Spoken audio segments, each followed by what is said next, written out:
ఇప్పుడంటే మనకి ఛానల్స్లో ఇన్స్టాగ్రామ్ అవి వచ్చిన తర్వాత చూసి పేరెంట్స్ కూడా చూసి they are also gaining knowledge, అందుకు పంపిస్తున్నారు ఇప్పుడు. ఎందుకంటే టు బి హానెస్ట్ ఒకప్పుడు హోటల్ మేనేజ్మెంట్ చేస్తాను ఎవరన్నా అంటే ఏంట్రా వంటోండి పోతావా అంటే ఆ పదానికి ఏంటంటే వీడు నేను ఇంత ఎక్స్పెక్ట్ చేసినా వీళ్ళు ఈ యాంగిల్లో చూస్తున్నారని చెప్పి వాళ్ళని వాళ్ళు సెల్ఫ్ మోటివేట్ చేసుకుని పక్కకి వెళ్ళేవాళ్ళు.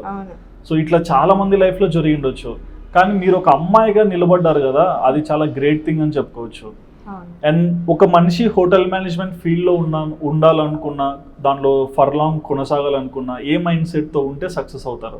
నాదేంటంటే be positive first thing. Okay, be positive. Okay, దీంట్లో శాలరీ రాదు కానీ, లేకపోతే దీనిలో ప్రెషర్ ఎక్కువ, ఫిజికల్ స్ట్రెయిన్ మెంటల్గా ఫిజికల్గా ఎక్కువే, దట్ ఈస్ నార్మల్. లైక్ ఇప్పుడు డాక్టర్స్ కానీ నర్స్ కానీ అట్లానే పోల్స్తాను. ఎందుకంటే ఇప్పుడు పండగలు ఉన్నా వీకెండ్స్ ఉన్నా షెఫ్స్ కి ఆఫ్ అయితే ఉండదు. అవును,